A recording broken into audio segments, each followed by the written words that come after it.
Okay, మన ప్రభువు రక్షకుడైన యేసుక్రీస్తు దేవునికి మహిమ కలుగును గాక.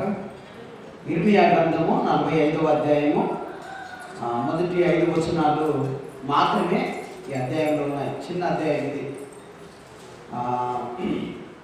అయితే ఇందులో మనకు కనిపించేది, నేను 3వ వచనం నుంచి చదివించాను. అక్కడ ఒక మాట ఉంది. ఏముందంటే పేజీ నెంబరు 667. ఏమన్నాడంటే, కటకట నాకు నాకు శ్రమ, కటకట నాకు శ్రమ, కటకట నాకు శ్రమ, కటకట నాకు శ్రమ, యెహోవా నాకు పుట్టించిన నొప్పికి తోడు ఆయన నాకు దుఃఖమును కలగజేయుచున్నాడు. నాకు శ్రమ, నాకు శ్రమ, నాకు బాధ ఏం చేసినట్ట పుట్టించి ఉన్నాడు, దుఃఖము నాకు కలగజేసి ఉన్నాడు. ఒక్కొక్కరికి ఒక్కొక్క విధమైన శ్రమలు వస్తాయి. ఒక్కొక్కరికి ఒక్కొక్క విధమైన శ్రమలు వస్తాయి. ఇక్కడ నాకు శ్రమ,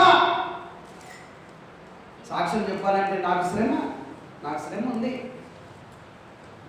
నాకు శ్రమ ఉంది. కొంతమందికి భార్య దిక్కెళ్ళి శ్రమ రావచ్చు, కొంతమందికి భర్త దిక్కెళ్ళి శ్రమ రావచ్చు, కొంతమందికి కడుపును పుట్టిన పిల్లల దిక్కెళ్ళి శ్రమ రావచ్చు, అత్త దిక్కెలు రావచ్చు, కోడల దిక్కెలు రావచ్చు, ప్రభుత్వం నుంచి రావచ్చు, పక్కింటి నుంచి రావచ్చు, ఇంటి పై నుంచి కూడా శ్రమ రావచ్చు. శ్రమ వస్తుంది. అయితే నాకు శ్రమ అయితే బైబిల్ ఏం చెప్తుంది అంటే, శ్రమలు తెచ్చిన సిరులు. శ్రమలు ఏం చేస్తాయి అంటే, సిరులను తెచ్చింది. సిరి అంటే ఏంటిది? సంపద. శ్రమ లేదు అని అంటే, మీకు సామెతల గ్రంథం 3వ అధ్యాయం 11-12లో తిరగద్దు. అక్కడ ఏముంటుందంటే, తండ్రి తనకిష్టమైన కుమారుణ్ణి, ఇష్టమనుకో కుమారుణ్ణి, వానికి బెత్తం వాడతాడు, వాడిని కొడతాడు, వాడిని సరి చేస్తాడు. ఆ రీతిగానే ఒక కమ్మరి వ్యక్తిని తీసుకుంటే, కమ్మరిలో ఏం చేస్తారు? కుమ్మరాయనేమో మట్టి విసుకుతాడు, కమ్మరాయనేమో కొలిమిలో వేసి ఇనుమును గాలుస్తాడు. అవునా? అయితే కమ్మరాయనికి ఏమైనా కోపమా ఇనుము మీద కావాలని ఉంటుందా? అట్లా కుమ్మరాయనికి ఏమైనా కష బాగా దొక్కాలి దీన్ని మట్టినని ఉంటుందా? అట్లా ఎవరికైనా ఉంటుందా? ఉండదు. కానీ కమ్మరాయనకు తెలుసు, ఎంతసేపు కొలిమిని పెట్టి దీన్ని కావాలనో ఆయనకు తెలుసు. తర్వాత ఎన్ని దెబ్బలు కొడితే ఇది చక్కగా అవుతుందో తెలుసు. ఆ తర్వాత కొట్టి తీసుకొచ్చి నీళ్ళలో ముంచి సలహా చేసి బయట పెడతాడు. అవునా? శ్రమ. ఆ తర్వాత ఆగ్రా వేసి రాస్తాడు, ఆ గొడ్డలు కానీ కొడవల్ని కానీ. పదులు రావాలి అంటే కొలిమిలోనికి వెళ్ళాలి. కొన్నిసార్లు మీకు మనకి అందరికీ శ్రమలను దేవుడు అనుమతిస్తాడు. మీరు ఇంటికి వెళ్ళి చదవండి.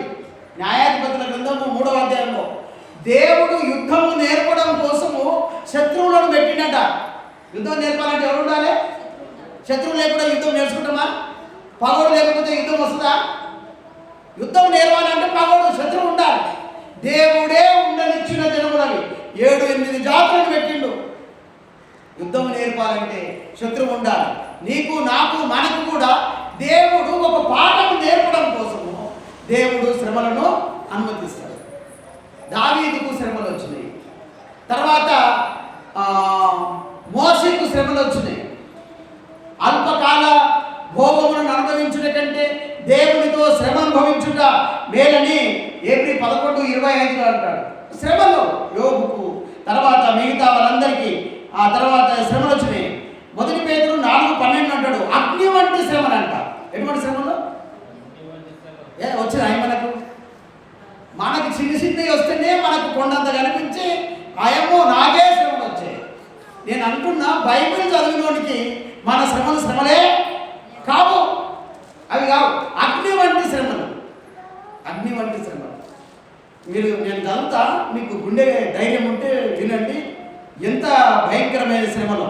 ఏప్రిల్ పత్రిక 11వ అధ్యాయము 35వ వచనం. ఏప్రిల్ 11:35. స్త్రీలు మృతులైన తమ వారిని పునరుత్థానం వలన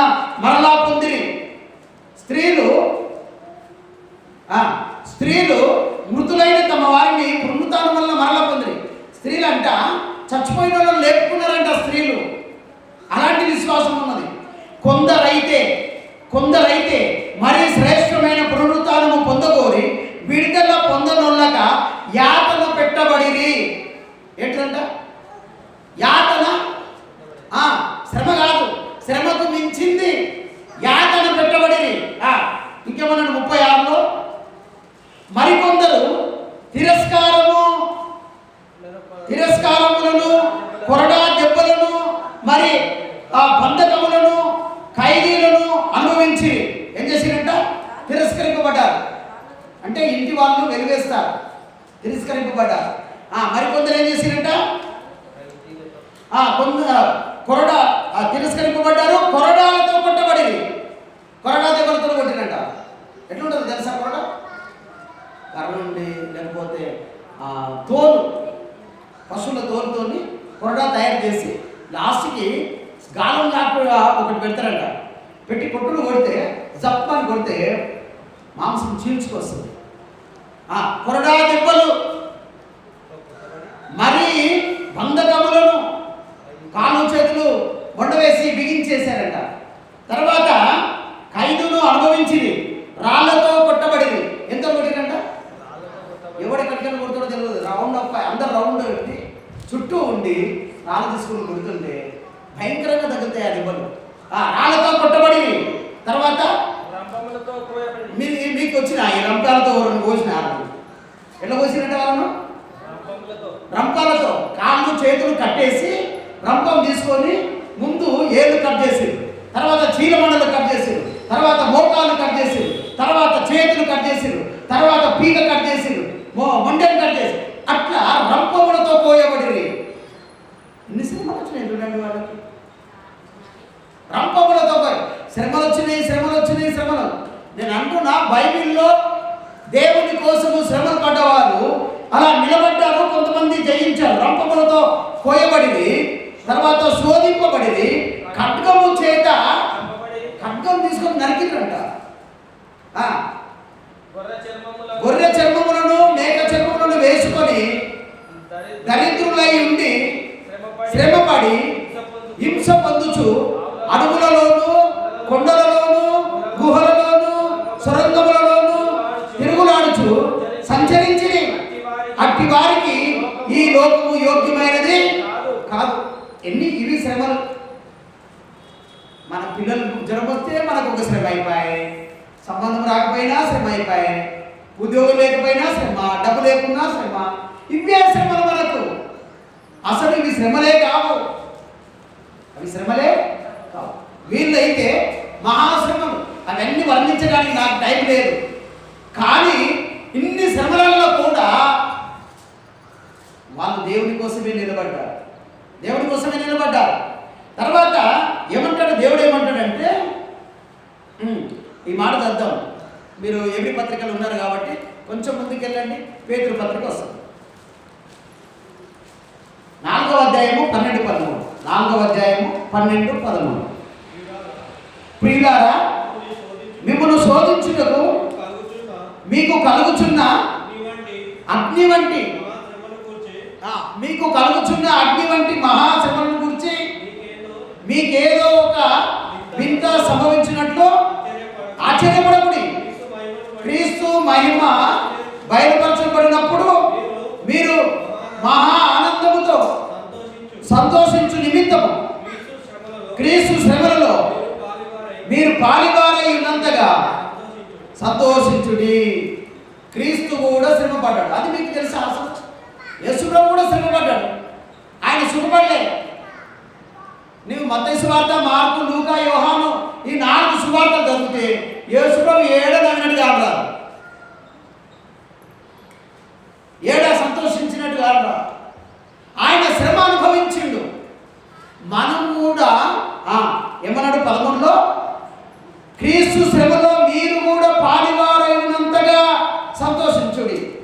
క్రీస్తు శ్రమ పడ్డాడు, మీరు కూడా శ్రమ పడితే ఆయనలో మీరు కూడా పాలిభాగస్తులు. అందుకంటాడు మీరు మహాశ్రమలలో నుండి. అంటే శ్రమలు ఎందుకు? మనం అందరం హ్యాపీగా ఉండాలి, సంతోషంగా ఉండాలి, ఆరోగ్యంగా ఉండాలి, అన్ని సమృద్ధిగా ఉండాలని కోరుకుంటాం. కానీ దేవుడు ఎందుకు శ్రమను అనుమతిస్తాడంటే మొట్టమొదటిది ఏంటంటే అంటే రావాలి మీకు ఇది ఈ వాక్యం విన్నాక మీరు తప్పకుండా విశ్వాసులు అయితే ప్రార్థన చేస్తారు, నాకు కూడా చిన్నపాటికి శ్రమలు పెట్టి ప్రభావం. లేదు మీరు అవిశ్వాసులు భక్తిహీనులు అయితే ఇక నాకు ఏ శ్రమ వద్దు అంటారు. నేను అంటున్నా శ్రమ రావడమే మంచిది, శ్రమ రావడం మంచిది. మీరు చూడండి యెషయా గ్రంథానికి రండి. యెషయా గ్రంథము 26 ఎడమ ప్రక్కకు ఉంటుంది. యెషయా గ్రంథము 26 పేజీ నెంబర్ 588.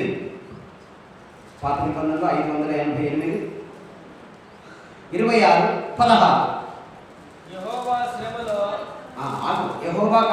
యెహోవా శ్రమలో వారు నిన్ను తలంచుకొని నీ శిక్ష వారి మీద పడినందున వారు విశేషముగా దీన ప్రార్థనలు ఎటువంటి ప్రార్థన చేసినట్టాను తగ్గించుకొని కాళ్ళ మీద వాడి కన్నీరు కాచి ఈ కాలు మొద్దరు ఆయన ఎప్పుడంటావు శ్రమ వస్తే అంటావు. అన్ని బాగున్నాయనుకో, ఏటీఎంలో డబ్బులు ఉన్నాయనుకో, గీక్తో తెస్తో తింటావు. నీకు ఏం తెలుస్తుంది? పైసలు లేకపోతే ప్రభు పాదాల దగ్గరికి వెళ్ళి ప్రభువా నన్ను ఆనుకో, నాకు సాయం చేయి, ఫీజు కట్టు, ఇల్లు రెంట్ కట్టు, అది కట్టు, ఇది కట్టు అని ఆయన దగ్గరికి వెళ్ళి దీన ప్రార్థన చేయాలి అంటే శ్రమ రావాలి. అన్ని సమృద్ధిగా ఉన్నాయి. ఎందుకు ప్రార్థన చేస్తావు? కన్నీళ్ళు ఎందుకు పడతాయి? ఆయన కాళ్ళు ఎందుకు పట్టుకుంటావు? పట్టుకో. నేను అంటున్నా 3 పూటల తిండి ఉండి ఒంట్లో ఆరోగ్యం ఉంటే దేవుడే జ్ఞాపకం మనకి. అందుకే ఒంట్లో నొప్పి అని ఉండాలంట, బయట అప్పాన్ని ఉండాలంట. అప్పుడు ఏమైతే తప్పకుండా మనం దేవుని దగ్గరికి వెళ్తాం. అయ్యా నాకు బాధ ఉంది, నాకు శ్రమ ఉంది, నాకు దుఃఖం ఉంది, ఇదిగో ఇందులో నుంచి నన్ను విడిపించు అని ప్రార్థన చేస్తాం. దీన ప్రార్థన చేయాలంటే ఆయన దగ్గర గడపాలి అంటే ఏం కావాలి? మనకి శ్రమ కావాలి. ఇప్పుడు పిల్లల్ని ఎవరైనా కొట్టిరనుకో ఏడ్చుకుంటే అమ్మ దగ్గరికి వస్తారా రారా? మరి నువ్వు దేవుని దగ్గరికి రావాలి అని అంటే నేనేం చేయాలి? శ్రమ పెట్టాలి, అప్పుడే ఆయన దగ్గరికి వస్తావు. కాబట్టి శ్రమలు మనల్ని ఏం చేస్తాయంటే ప్రార్థనలు నల్లగొడతాయి, మోకాళ్ళు నల్లగా అవుతాయి. మోకాళ్ళు మోకరించి ప్రార్థన చేయాలి అంటే ఇంట్లో శ్రమ ఉండాలి. శ్రమలు రావాలని కాదు, కానీ ఆ శ్రమలను అంటే మనకు దేవుడు ఏం నేర్పుతుందంటే ప్రార్థన తగ్గిందా? దేవుడు శ్రమలో మనకి ఏం నేర్పుతాడంటే ప్రార్థన చేయడం నేర్పుతాడు. వస్తుంది ఆటోమేటిక్గా. ప్రార్థన అంటే నేను అంటున్నా ప్రపంచంలో చాలా సులువైంది ఏది అంటే ప్రార్థన. ఏముంది? యేసుప్రభు దగ్గరికి పోయి నీ గోడంతా చెప్పుకోవడమే ప్రార్థన. లాస్ట్ ఆమెను అంటావా, యేసురామని అంటావా, ఇది కాదు ముఖ్యం. ఫస్ట్లో యేసుప్రభువా నువ్వు దేవుడు అని నమ్ముతావు కదా, నువ్వు చాలు నమ్మి ఆయన దగ్గరికి వెళ్ళి నీ గోడంతా నీ తండ్రి దేవునికి నువ్వు చెప్పుకొని ఈ బాధలన్నింటిలో నుంచి నన్ను విడిపించయ్యా అంటే అది దీన ప్రార్థన. మనకు దేవుడు ఎందుకు శ్రమలిస్తాడంటే మీరు ప్రార్థన చెయ్యరు. మీరు ఎందుకు చేస్తారు చెప్పు? మీరు ప్రార్థన చేస్తారు. ప్రార్థన చేస్తలేము అంటే దేవునితో మాట్లాడడం, అంటే సృష్టికర్తతో మాట్లాడడం. నీకోసము దేవుడు నిన్ను భూమి మీద సృజించిన దేవునితో మాట్లాడతలేవు అని అంటే, తండ్రితో మాట్లాడతలేదు కూతురు అంటే, కుమారుడు అంటే, మీరు ఆలోచన చేయండి. బాధ కదా తండ్రికి? మీ పిల్లలు మాట్లాడకపోతే మీకు బాధ కదా? ఇప్పుడు అన్నారావు గారు నా మనమని మాట్లాడలేదు, నాకు బాధ అయింది. బాధ కదా? అవుతుంది. మరి మీ పిల్లలు మీతో మాట్లాడకపోతే, మీ పిల్లలు మీ మాట వినకపోతే మీకు బాధ అయినప్పుడు, ఆయన పిల్లలు మరి ఆయన మాట మనం విన్నప్పుడు ఆయన బాధ కాదా? కాబట్టి దేవుడే కావాలని వాంటెడ్గా కొన్నిసార్లు మనల్ని శ్రమలకు అప్పగించాలి కూడా. అలా అప్పగించినప్పుడు మనం ఏం చేస్తామంట? దీన ప్రార్థనలు చేస్తాం. అందుకే అన్నాడు కటకట నాకు శ్రమ, కటకట నాకు శ్రమ. ఏమన్నాడు అందులో? ఇర్మియా గ్రంథం 45లో కటకట నాకు శ్రమ, యెహోవా నాకు పుట్టించిన నొప్పికి తోడు ఆయన నాకు దుఃఖము కలగజేయుచున్నాడు. ఆ నొప్పి కలిగితే ఆ నొప్పి దిక్కెళ్ళి ఆటోమేటిక్గా ఏమొచ్చిందంటే కన్నీళ్ళు దుఃఖం వచ్చింది. నేను అంటున్నా నీ ఏడుపు భర్త చూడకపోవచ్చు, నీ ఏడుపు నీ పిల్లలు చూడకపోవచ్చు, నీ ఏడుపు నీ కుటుంబీకులు నిన్ను చూడకపోవచ్చు, కానీ నువ్వు రహస్యంగా కూడా ఏడిస్తే దేవుడు చూస్తాడు. నీ కన్నీళ్ళు దేవుడు చూస్తాడు. అంటే శ్రమ వచ్చిందంటే నొప్పి వస్తుంది, నొప్పి వచ్చిందంటే ఏడుపు వస్తుంది. వస్తుందా రాదా? శ్రమ వచ్చిందనుకో వెంటనే ఏమొస్తుంది? బాధ అవుతుంది, నొప్పి అవుతుంది. ఎక్కడ? శరీరానికి. కొడితే శరీరానికి నొప్పి అవుతుంది. కానీ కొన్ని శ్రమలు పిల్లలు మాటలు వినకపోయినా, కుటుంబ పరిస్థితులు బాగాలేకపోయినా, గుండెల్లో హృదయంలో బాధ అవుతుంది. బాధ అయినప్పుడు ఆ బాధ దేవుని సన్నిధిలో మనం దీన ప్రార్థన చేసినప్పుడు ఆ బాధలో దుఃఖము కన్నీరు. నేను అంటున్నాను, మీకు ఒక్కటి బాగా పెట్టుకోండి, మీరు దేవుని సన్నిధిలో కన్నీరు కాసినా మీ ప్రార్థనకు జవాబు వచ్చినట్టే, అంతే. ఇక ప్రార్థనలో ఏడు వస్తలేదంటే మీ హృదయం ఇంకా దేవునికి సమర్పణ కాలే, అంత దుఃఖం మీకు కలగలే ఇంకా.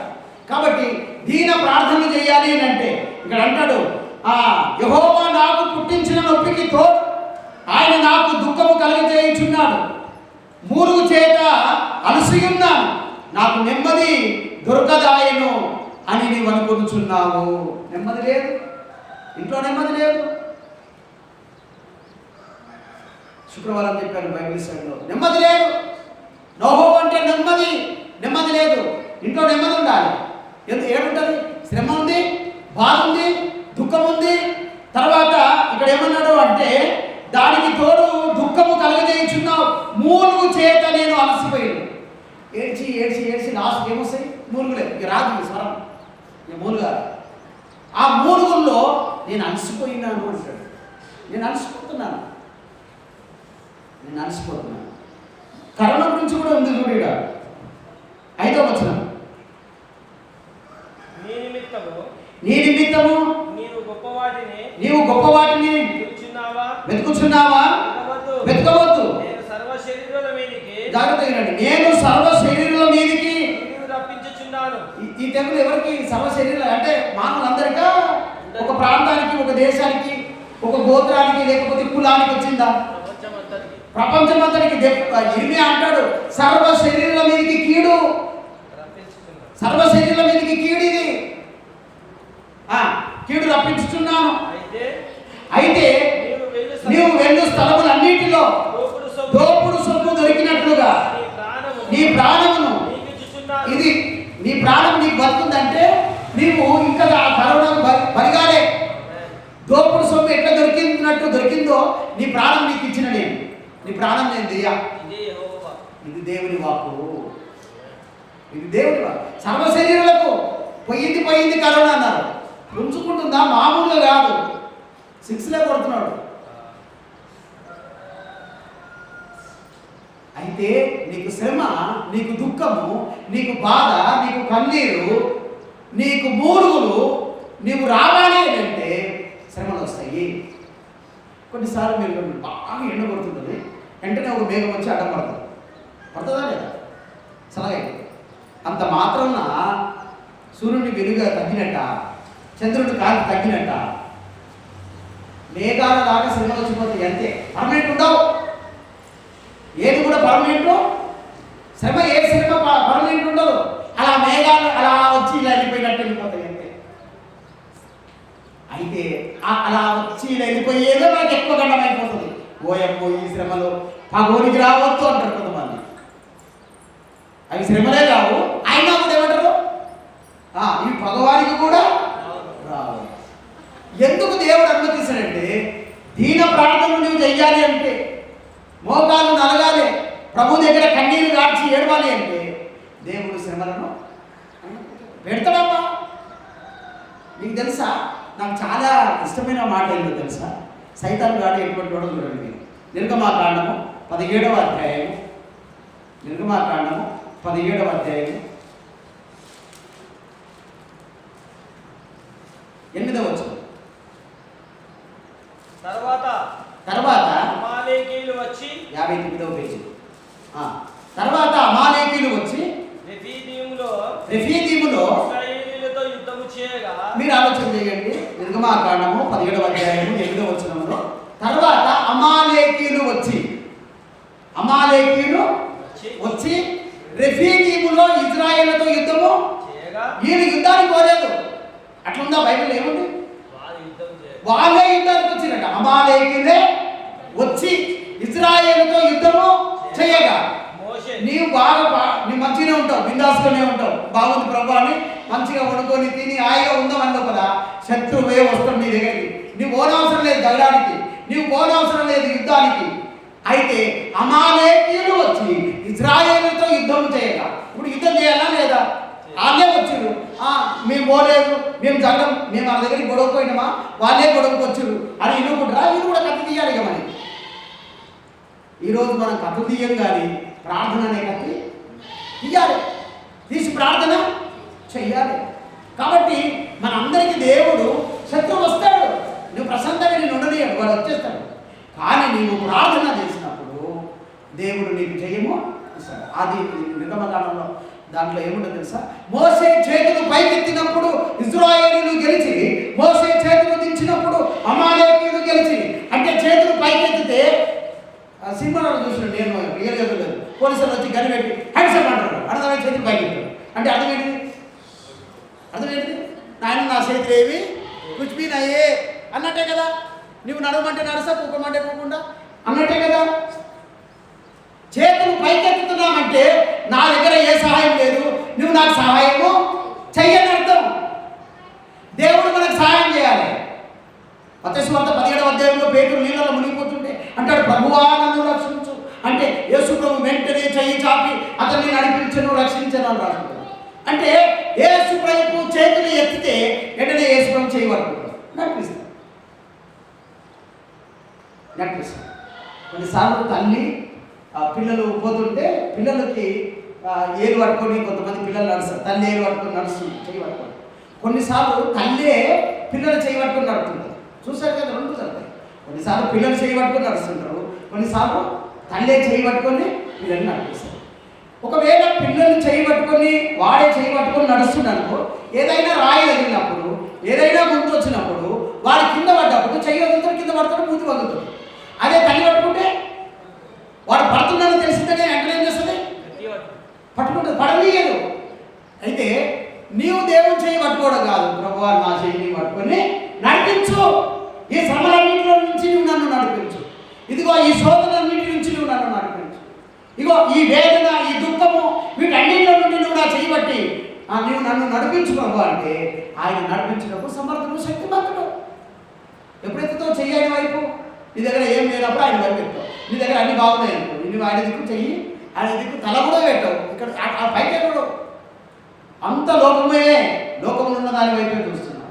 కాబట్టి దేవుని వైపు చూడాలని దేవుడు కోరుకుంటున్నాడు. అంటే ఒకటి, మనం అందరము ప్రార్థన చేయాలని దేవుడి శ్రమలను అనుమతిస్తాడు. రెండవ మాట, రోమీయులకు రాసిన పత్రిక 5వ అధ్యాయము 3వ వచనం. రోమీయులకు రాసిన పత్రిక కొత్త నిబంధన రైట్ సైడ్ ఉంటుంది కంప్లీట్గా. 5వ అధ్యాయము 136. అంతేకాదు 5వ అధ్యాయం 3వ వచనం.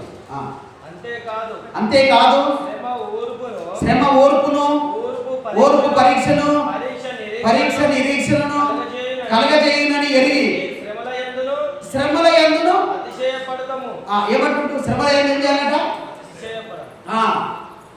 అతిశయం అంటే గర్వపడాలి. శ్రమలు వస్తే ఎవడన్నా గర్వపడతాడా? ఆశీర్వాదం బీపీగారు వచ్చిందంటే ఎవడన్నా గర్వపడతాడు. కానీ ఇక్కడ ఏమంటాడు? శ్రమలో ఓర్పు వస్తుందంట. శ్రమలు ఏం నేర్పుతాయి మనకి? ఓర్పు. మనకు ఓర్పు రావాలంటే ఏం రావాలి? శ్రమ రావాలి. మీకు ఏ శ్రమలు లేవనుకో, మీరు అస్సలు ఓర్పు, మీకు సహనమే ఉండదు, మీకు వెంటనే బీపీ రేజ్ అయ్యి కోపం వచ్చేస్తుంది. ఇక ఓర్పు రావాలి అని అంటే ఏం నేర్పుతుంది అంటే శ్రమ ఓర్పును నేర్పుతుందంట. శ్రమ ఓర్పును మీరు చూడండి, చాలా పెద్ద వయసున్న వాళ్ళకి మాత్రమే ఓర్పు ఉంటుంది. అవునా కాదు? ఉంటుందా? బాగా చదువుకొని అన్ని అనుభవించిన వాడికి ఓర్పు ఉంటుంది. ఏ శ్రమను అనుభవించలేదనుకో వానికి ఏ ఓర్పు ఉండదు. కానా పీనా సోదానికి ఏ ఓర్పు ఉండదు. కానీ శ్రమను ఎవరైతే అనుభవించారో వాళ్ళకు ఓర్పు ఉంటుంది. అయితే ప్రార్థన నేర్పడానికి దేవుడు శ్రమను అనుమతిస్తాడు. ఓర్పు కలిగి జీవించాలి, అన్నికి మనకి ఉండాలి. అంటే ఏం కావాలి మనకి? శ్రమలు కలిగి ఉండాలి. శ్రమలు రావాలి, అప్పుడే నీకు ఓర్పు సహనం వస్తుంది. లేకపోతే చాలా కోపం వస్తుంది. కోపము అదే తన కోపమే తన శత్రువు, తన శాంతమే తనకు రక్ష, దయ చుట్టం బౌ. అవునా? తన కోపమే తనకి ఏం చేస్తుందంట? శత్రువు. కోపం వస్తుంది కొంతమందికి. కోపం వచ్చి ఇంట్లో టీవీ వదలు కొడతారు ఒకరు, కోపం వచ్చి రేడియో ఎత్తేస్తారు కొంతమంది, కోపం వచ్చి సెల్ ఫోన్ మూవీ కొడతారు ఒకరు. అవునా కాదు? మీకు తెలుసా? నాకు తెలిసి నేను చూసిన మా ఫ్రెండ్సే ఉన్నారు. కోపం వచ్చిన అన్న ఇలా కోపం వచ్చింది, ఫోన్ కొట్టేసిన నా భూమికి 50,000 పోయింది. ఎందుకు కోపం వచ్చిందిరా? నా మాట అయినదే నా పిల్ల. కోపం వచ్చింది, దాని నిండి దిగింది, ఏమైంది? 50,000. అవునా? కోపం వచ్చి రేడియో వాయే, టీవీ వాయే, ఏవి ఇంట్లో ఉంటాయి, వంట పాత్రలు కానీ ఇంట్లో ఉన్న విలువైన వస్తువులన్నీ కూడా పగులుతున్నాయి. నేను దగ్గరికి పోయినా, ఒక ఈ విజిటింగ్ చేశా కదా, చేతన్నీ ఇరిగిపోయినాయి. అరే ఎందుకు ఇరిగిపోయినా? కొత్తగా కదా మనం తెచ్చాం. ఏం చేస్తాం సార్? కోపం వచ్చింది, దాని వంటలు పడిపోయింది, ఇరిగిపోయింది. శ్రమలు, ఓర్పు లేక.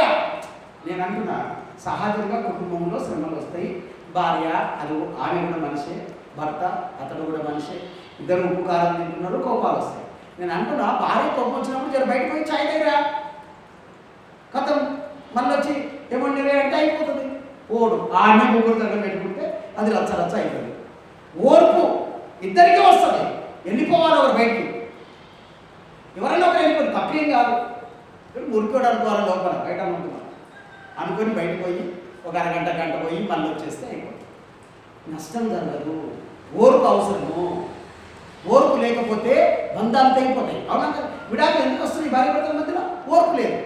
ఆ తిట్టిండని ఆమె నా మాట వినలేడని అంటే ఓర్పు అవసరము భార్య భర్తలకి, ఓర్పు అవసరము తల్లిదండ్రులకి, పిల్లలకి. ఓర్పు లేకపోవడం వల్ల బంధాలు తెగిపోతాయి. కాబట్టి ఓర్పు ఉంటే బంధం నిలబడుతుంది. దానివల్ల అతిశయించి గర్విస్తావు, కుటుంబాన్ని కట్టుకుంటావు. ఇక్కడ ఏమైందంటే నీకు ఓర్పు రావాలి అని అంటే శ్రమ శ్రమ శ్రమ వస్తుంది. అందరికి ఒక రకంగా రాదు. నేను చెప్పేది ఒక్కొక్కరికి ఒక్కొక్క విధంగా.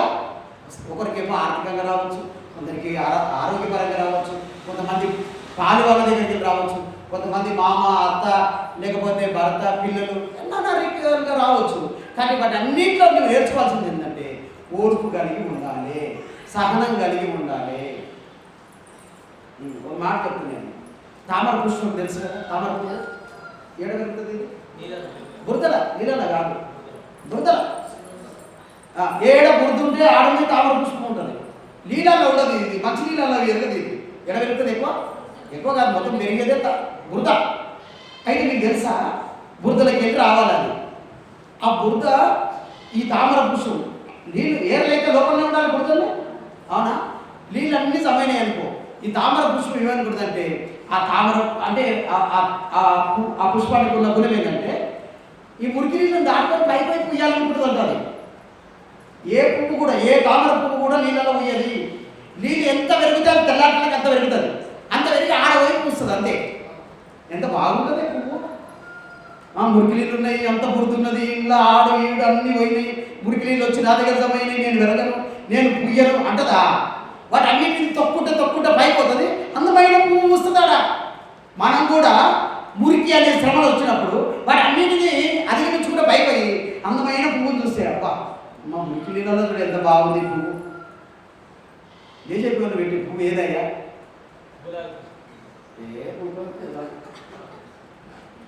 గులాబీ పువ్వు, తామర పువ్వు, లోటస్. వాళ్ళ గుర్తు ఏది? బురదనంతా జయించుకుంటూ పైపైపు వస్తుంది. మనం కూడా అంతే, బురద లాంటి శ్రమలు వస్తాయి. వాటన్నింటినీ జయించుకుంటా ఓర్పుతో సహనంతో పైపోయి అందమైన పువ్వు పూసి చూసిన వాళ్ళ పడాకనాలే బురదలో మునిగిపోయి. అలా కాదు. ఇంకో మాట చెప్పినా, కుమ్మరి పురుగు తెలుసా? అది బురదనే ఉంటుంది. మీరు ఎంత బురదలో దాన్ని ముంచినండి, దాని ఒంటి మీద ఇంత బురద అంటుందబ్బా. దేవుడు దాన్ని అలా తయారు చేసింది. నువ్వు పోయి ముంచి దానిలో పోయి బయటకు వచ్చినప్పుడు ఎట్లా వస్తుంది? అది ఫ్రెష్గా వస్తుంది, స్నానం చేసి బయటకు వచ్చినట్టే.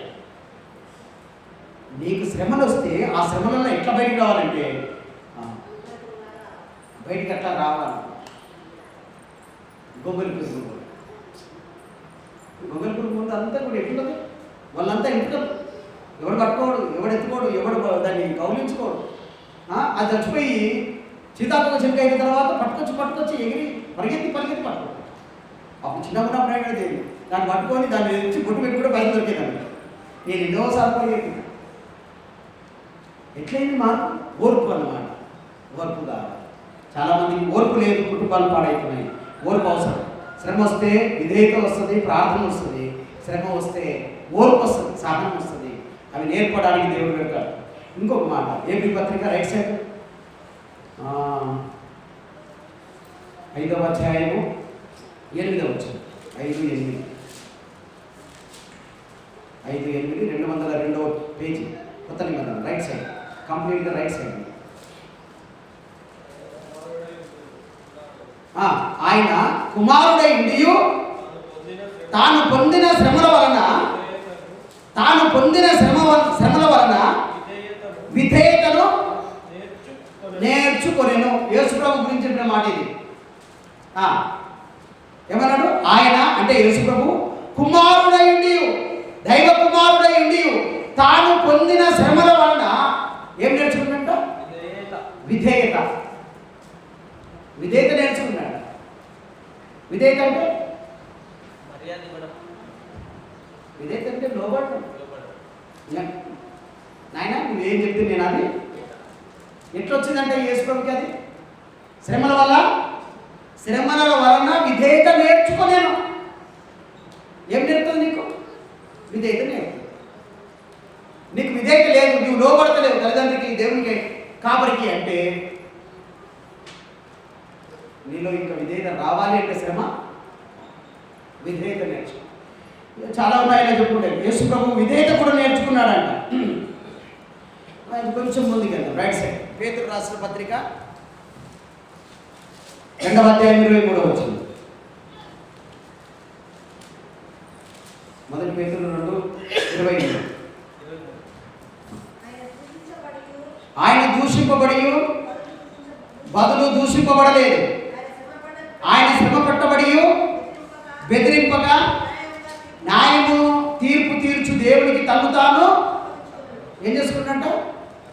అప్పగించుకోవడం అంట. శ్రమ వస్తే నువ్వు దేవుడు, అందుకే ఏమన్నాడు? తండ్రి నీ చేతికి నా ఆత్మను అప్పగించుకున్నాడంట దేవుడికి. తండ్రికి అప్పగించుకున్నాడంట. శ్రమలు వస్తే దేవుడికి నిన్ను నీ జీవితాన్ని అప్పగించుకుంటావు. శ్రమలే లేవనుకో, మీకు దేవునికి అప్పగించుకోవు, పెద్దలకు కూడా అప్పగించుకోవు, లోబడవు నీవు. కాబట్టి యేసు ప్రభువు అక్కడ రాసినమాట, ఆయన దూషింపబడి బదులు దూషించాలి. తిడితే మళ్ళీ తిట్టలేదంట. తిట్టిండా యేసు ప్రభు? ఎవరినన్నా తిట్టిరా లేదా యేసు ప్రభుని? మరి అనేకలు తిట్టారు. ఏమన్నాడు? తిడితే తండ్రి వీరేం చేయించున్నారో మీరు ఎరగారు కనుక వీరిని క్షమించమన్నడే కానీ ఒక తిట్టి తిరిగితే 4 తిట్లు తిట్లే. మళ్ళీ విధేయత నేర్చుకున్నాడు. తర్వాత ఆయన తను తాను దేవుడికి అప్పగించుకున్నాడంట. మనం అప్పగించుకోవాలంటే దేవుడికి శ్రమ రావాలి. యేసు ప్రభుకు శ్రమలు పెట్టడం వల్ల యేసు ప్రభుకి శ్రమలు తండ్రి పెట్టడం వల్ల విధేయత నేర్చుకున్నాడు. తర్వాత తను తాను దేవుడికి అప్పగించుకున్నాడు. అంటే నీవేం చెప్తే నేను అది చేస్తా, నీవేం చేయమంటే అది నేను చేస్తా, నా సొంత చిత్తము నా ఇష్ట ప్రకారం నేను బ్రతకనని తన జీవితాన్ని తండ్రికి అప్పగించుకున్నాడంట ప్రభు. మరి ఆయననే అప్పగించుకుంటే, ఆయననే విధేయత చూపిస్తే మరి మనం చూపించొద్దా? తల్లిదండ్రులకు చూపించొద్దా? దైవానికి చూపించొద్దా? మన ఆత్మల కాపరైన ప్రభువుకు మనము విధేయత చూపించుకోవద్దా? ఇక్కడ ఆయన చాలా విషయాలు ఉన్నాయి. కాబట్టి దేవుడు తన జీవితాన్ని, తన ప్రాణాన్ని దేవుడికి అప్పగించుకున్నాడు. 4వ అధ్యాయం 2వ వచనం చూడండి. అందులోనే 4వ అధ్యాయము 2వ వచనం.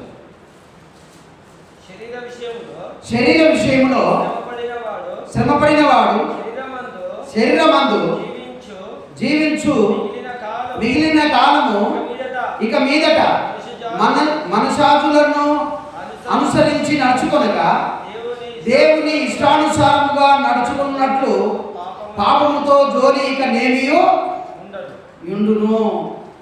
అయితే ఇక్కడ ఏమన్నాడు? మొదటి వచనం కూడా క్రీస్తు శరీరమందు శ్రమపడిన కనుక మీరును అట్టి మనసును ఆయుధముగా ధరించుకొనుడి. శరీర విషయంలో శ్రమపడిన వాడు శరీరమందు జీవించు మిగిలిన కాలం ఇక మీదట మనుజాసులను ఇక మీదట దేవుని కోసం బతుకుతాడంట. శ్రమలు వస్తే ఎవరి కోసం బతుకుతాడుగా? దేవుని కోసమే బతుకుతాడు. యేసు ప్రభువు శ్రమల వల్ల ఏం నేర్చుకున్నాడంటే, ఇప్పుడు తన కోసం కాదు, దేవుని సన్నిధిలో కూర్చొని దివారాత్రాలు ఆయన ప్రార్థన చేస్తున్నాడు. దేవుని కోసం శ్రమలు రావడం వల్ల ఏమంటారు తెలుసా? ఇక బతికిన ఈ కొంచెము ఈ శేష జీవితం అన్నా దేవుని కోసము బ్రతకాలి. దేవుని కోసం బ్రతకాలి.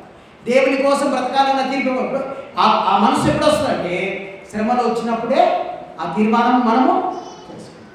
అదేనమాట. తర్వాత ఇంకొక విషయం ఏంటంటే 9వ వచనం చూడండి, 5-9. లోకమందున్న మీ సహోదరులందరూ ఈ విధమైన శ్రమలే నెరవేర్చుచున్నవని ఎరిగి విశ్వాసమందు స్థిరులై. నీకు ఏం నేర్పుతాయి ఈ శ్రమలు అంటే, విశ్వాసంలోనికి. విశ్వాసం అంటే నమ్మడం. నువ్వు నమ్మవు.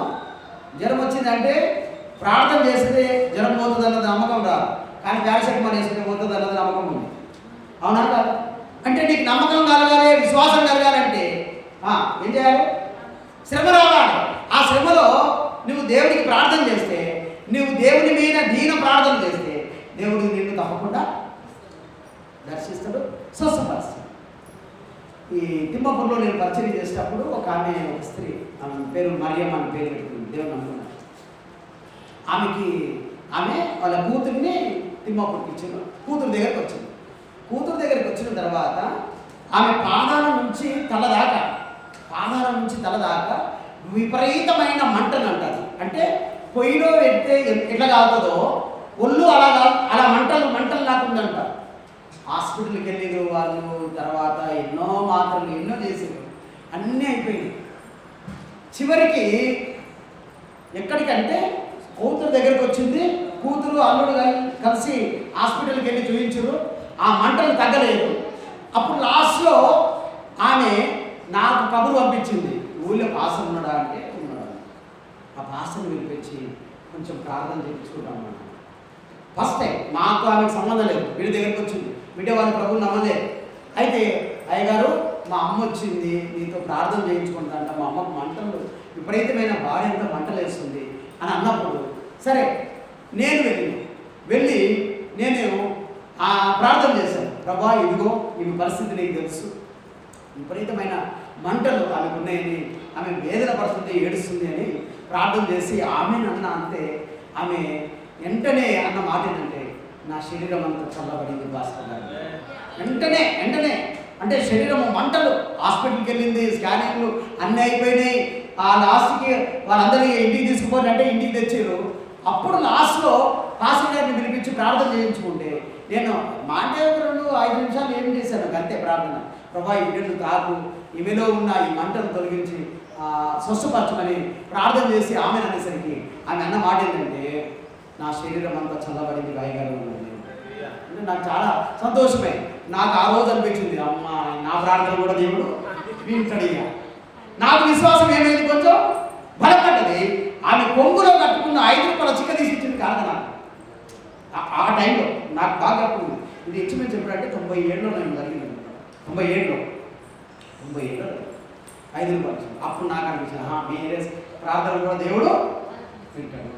విశ్వాసము వృద్ధిలోకి రావాలంటే మనం ఏం చేయాలి? కొన్నిసార్లు అంతకుముందు ఇంకొక సంఘటన జరిగింది, తేలు కలిసింది. మనం ప్రార్థన చేస్తే ఎవరికి స్వస్థత కలగలేదు. ఆయన పేరు జగ్గాయ, అంతేమో జగ్గాయనే ఉంది. ఆయనకు ఆయన పక్కింటి ఆయన కలిసింది. ఈయన జగ్గాయ అంటాడు, మా పాస్టర్ ప్రార్థన చేస్తే నీ తేలు పోతుంది రా అంటాడు. మనం ఎవరికి ప్రార్థన చేసినా అప్పటి వరకు ఎవరికి బాగాలే, నాకు ముందే దడదల కొట్టుకుంటున్నది. వాడు వచ్చేసిండు, ప్రార్థన చేయమన్నాడు.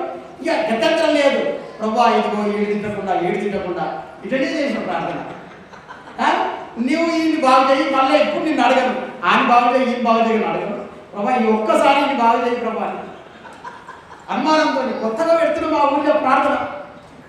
ఆమె సరే తేలిక చేయగలిచింది. సంకల పోటు నొప్పి వాడు ఏడ్చుకుంటూ వచ్చిండు, నవ్వుకుంటూ పోయిండు. ఇక కాదు నా సంతోషం.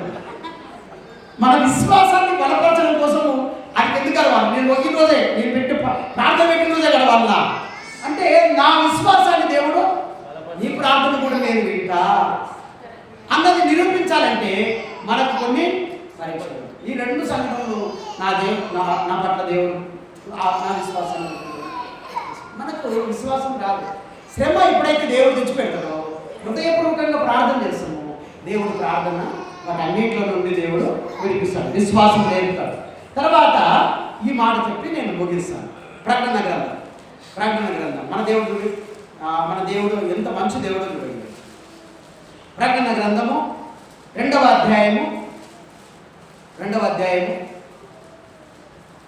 వచనం. లాస్ట్ ఉంటుంది, లాస్ట్ బుక్.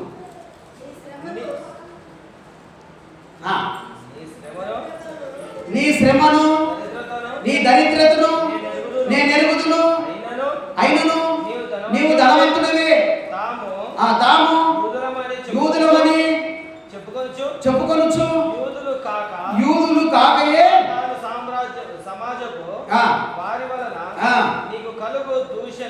దూషణ నేను ఎరుగుదును. ఏమన్నాడు?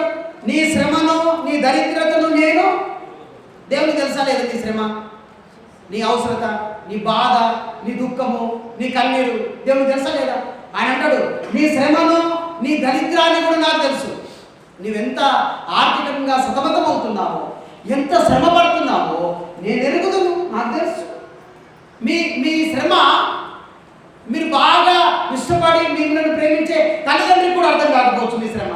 మీ బాధ నీ కుటుంబానికి అర్థం కాకపోవచ్చు, కానీ నీ దేవునికి తెలుసు. ఆయన అంటాడు నీ శ్రమను నీ దరిద్రతను నేను, నాకు తెలుసు నీ దరిద్రత, నాకు తెలుసు నీ శ్రమ, నాకు తెలుసు నీ దుఃఖము, నాకు తెలుసు నీ కోరిక, నాకు తెలుసు నీ బాధ, నాకు తెలుసు. ఏమన్నాడు? 10వ వచనం చూడండి. ఇదిగో 9లో రాస్తున్నాడు నీవు పొందబోవు శ్రమకు భయపడకుము అన్నాడు.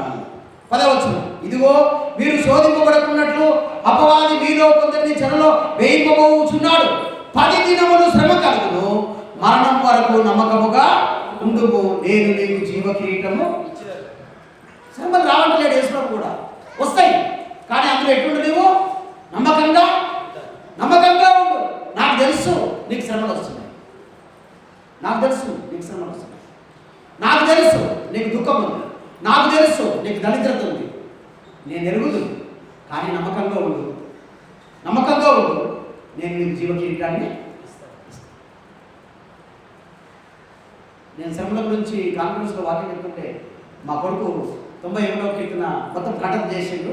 అందులో ఒక మాట చెప్పాను, శ్రమలో నేను అతనికి తోడై ఉండేదని. శ్రమలో నేను అతనికి 91, 11, 14, 15 చదువు ఎవరు తీసారు చదువు.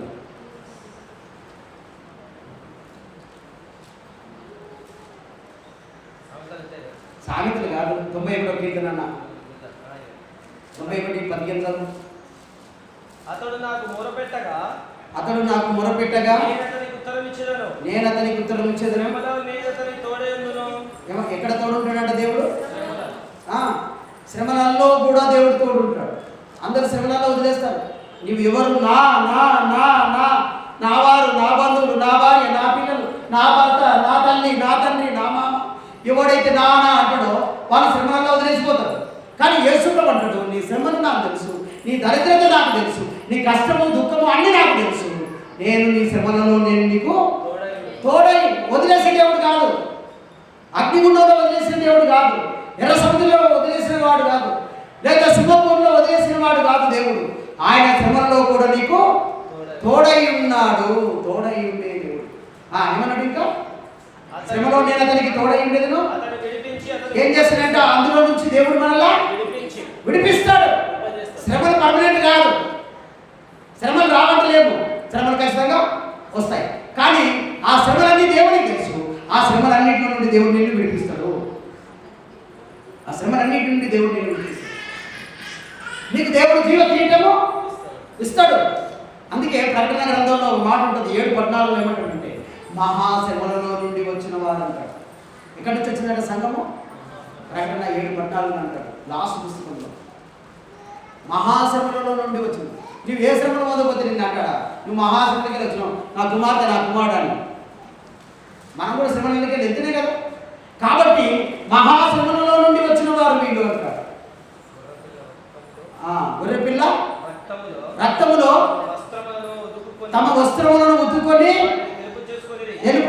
చేసుకొనిరి.